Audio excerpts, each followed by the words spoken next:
नमस्कार शेतकरी मित्रांनो, जर तुम्हाला शेळी पालन करायचं असेल आणि तुम्ही हा व्हिडिओ पाहत असाल तर तुम्ही नशीबवान आहात। कशा पद्धतीने आपल्या शेळ्या पिल्लांचं नियोजन करायला पाहिजे आणि आपल्याला खरंच परवडेबल अशा पद्धतीचा शेळी व्यवसाय जर करायचा असेल तर शेड कशा पद्धतीचा पाहिजे, चारा कोणत्या पद्धतीचा पाहिजे याची एकदम सविस्तर चर्चा या व्हिडिओमध्ये आपण करणार आहोत। मित्रांनो, हे शेतकरी कोलेवाडी या ठिकाणाचे आहेत, जे की आपल्या धारूर तालुक्यापासून जवळपास 10-12 किलोमीटर अंतरावर आहे। केज पासूनही पाहिलं तरी 10-12 किलोमीटर अंतरावर आहे। मित्रांनो, हे जे शेतकरी आहेत त्यांच्याकडे फक्त 5 शेळ्या आहेत आणि गेली 5 वर्ष झालं हे या शेळी पालन व्यवसायामध्ये आहेत। मित्रांनो, तुम्ही म्हणाल की फक्त 5 शेळ्या आहेत आणि गेली 4-5 वर्ष म्हणजे यांनी इम्प्रूव्हमेंट का केली नाही? तर मित्रांनो, यांनी खूप छानसं असं बांधकाम मित्रांनो धरलेलं आहे, त्याच्यामुळे त्यांनी त्यांच्या शेळ्या कमी केलेल्या आहेत, परंतु त्यांनी ब्रीडवर काम केलेलं आहे आणि ही बारामतीहून घेतलेली शेळी आहे। हिला थोडासा सध्या एक प्रॉब्लेम आहे, तो म्हणजे तिच्या कासेचं जे काही दूध आहे थोडंसंच त्याच्यामधून साके येत आहेत, म्हणून डॉक्टर साहेब आलेले होते। आपणही त्या ठिकाणी डॉक्टर साहेबांसोबत आलेलो होतो आणि त्यांच्या नियोजनाबद्दल थोडासा एक छोटा व्हिडिओ बनवा म्हटलं, म्हणून आपण हा व्हिडिओ बनवलेला आहे। तर मित्रांनो, विषय असा आहे की यांच्या ज्या 5 शेळ्या आहेत या शेळ्यामध्ये पण मित्रांनो दुधाची क्वालिटी एकदम खतरनाक आहे आणि आपण थोड्याच वेळामध्ये शेतकऱ्यांच्या तोंडून त्यांच्याबद्दलची माहिती विचारणार आहोत। मित्रांनो, एक शेळी आहे जिला टेम्परेचर घेत आहेत आपण, तर या शेळीला जवळपास 4 पिल्लं 3 पिल्लं अशा पद्धतीने तिने आतापर्यंत दिलेले आहेत। ही बारामती या ठिकाणाहून शेळी आणलेली आहे आणि खूपच दुधाळ शेळी आहे। शेळीचे पिल्ले तुम्हाला त्या ठिकाणी पाहायला मिळतील। मित्रांनो, त्यांनी चारा वगैरे केलेला आहे, त्यासोबतच त्यांना डिवॉर्मिंग आणि लिव्हर टॉनिक याच्यावरच त्यांनी आतापर्यंत भर दिलेला आहे। तर बघूयात मित्रांनो, शेळीला झाले ना 4 वर्ष। 4 वर्ष शेळ्या कुठून आणल्या होत्या? शेळ्या 1-2 तिकून आणले होते, बारामतीकडून, बाकी आपल्या इथल्याच आडस मधून।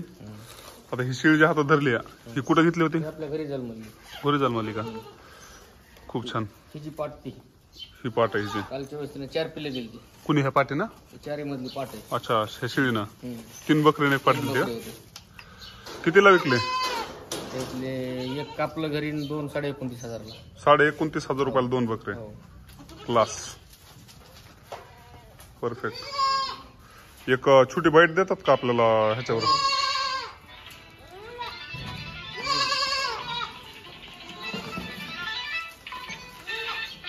लय मोठा होता पण आता जरा कमी केला। अच्छा, का कमी केला? नाही, ह्याच अडचणीमुळे घरच्या। अच्छा अच्छा। शेडला किती खर्च आला ह्या? त्या टायमाला 1.5 लाखाच्या मेळा पालता। किती वर्ष? 4 वर्षापूर्वी बांधलं का? बरं बरं। ह्या गव्हाणी कुठं बनवल्या? इथं जागेवर सगळं। अच्छा, तुमच्या जवळच्या माणसाने बनवल्या का? हो। आता पिल्ले किती आहेत आपल्याकडं? आता 9 ते 10 पिल्ले। अच्छा, बकरी किती त्याच्यात? त्यातले 7 बकरी 2 पाटी। बापरे, क्लास। चांगलं परवडेबल आहे मग तुम्हाला। हो। चाऱ्यात काय नियोजन आहे तुमच्याकडं? चारा बुस्कट आपलं टॉप मध्ये काय ठेवतो, वैरण, हा, हे हत्ती घास, झाडाचा काय पाला जसा भेटेल असा। अच्छा अच्छा, सोडतच नाहीत शेळ्या? नाही,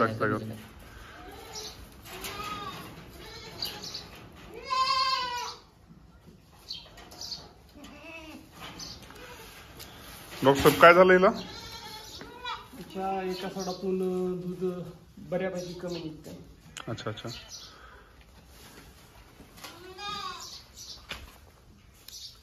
आता किती दिवसाचे पिल्ले धुवायचं ह्याच्या खाली?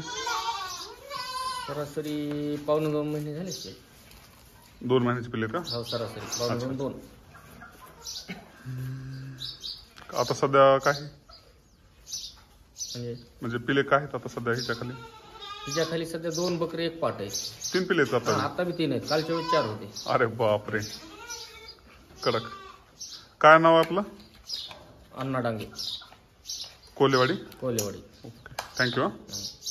शेळ्यांना मित्रांनो, बुसकटामध्ये 2-3 प्रकार आहेत, सोबतच वल्ला चाऱ्यामध्ये हत्ती घास आणि घास या ठिकाणी शेतकऱ्यांनी लावलेला आहे आणि पाण्याची वगैरे एकदम चांगल्या पद्धतीनं सोय आहे। आपल्यालाही जर शेळी पालन करायचं असेल तर अशा पद्धतीनं गव्हाण आणि अशा पद्धतीनं 1.5-2 लाखाचं शेळी लांब काना मोड पडले कानात बघायचंय। ह्यांना काय जंतनाशक गोळ्या औषधं काही करतात का? ह्यांच्या मार्गदर्शनाखालीच डॉक्टर विष्णू मोहिते साहेबांच्या हाताखाली। खास गोष्ट अशी आहे की जंतनाशक इतक्या टायमाला असते जंतनाशक आणि लिव्हर टॉनिक याच्यामुळे आजार नाही. हा आजार जो की वेगळा आजार आहे, जे की कासाचा आजार म्हणून, नाहीतर आजार नावाची दुसऱ्या जास्त करून गरज पडत नाही जर जंतनाशक वगैरे टायमाला दिलं तर, आणि ते पण वेळोवेळी देतात ते. परत संडासच्या गोळ्या असतील काय असतील ते साहेबाला विचारूनच सगळं साहेबांच्या मार्गदर्शनाखाली. शेळ्यांमध्ये पीपीआरची वगैरे काय लस वगैरे करतात का तुम्ही? दिलशील तुम्ही? हा, लस दिलेली पीपीआरची लस वगैरे केलेली आणि आहे? आता ह्या सीझनला एक करावं लागलं. ओके. शेतकरी मित्रांनो, या ठिकाणी खाद्याचा स्टॉक करण्यासाठी त्यांनी जागा केलेली आहे. या शिडीवरून वर चढून आपल्याला या ठिकाणी वर जे आहे बुसकाटाचे वगैरे पोते ठेवण्यासाठी त्यांनी जागा केलेली होती. प्रशस्त पद्धतीचं बांधकाम 1.5 लाख रुपये खर्च केलेला आहे या ठिकाणी. आता 5-50 कोंबड्यासोबत त्यांचं शेळी पालनाचा फार्म आहे. जर तुम्हाला कधी व्हिजिट द्यायची असेल तर तुम्ही या ठिकाणी येऊ शकता. खूपच धारूरपासून जवळ कोल्हेवाडी या ठिकाणी आपल्याला हा बंदिस्त फार्म पाहायला मिळतो.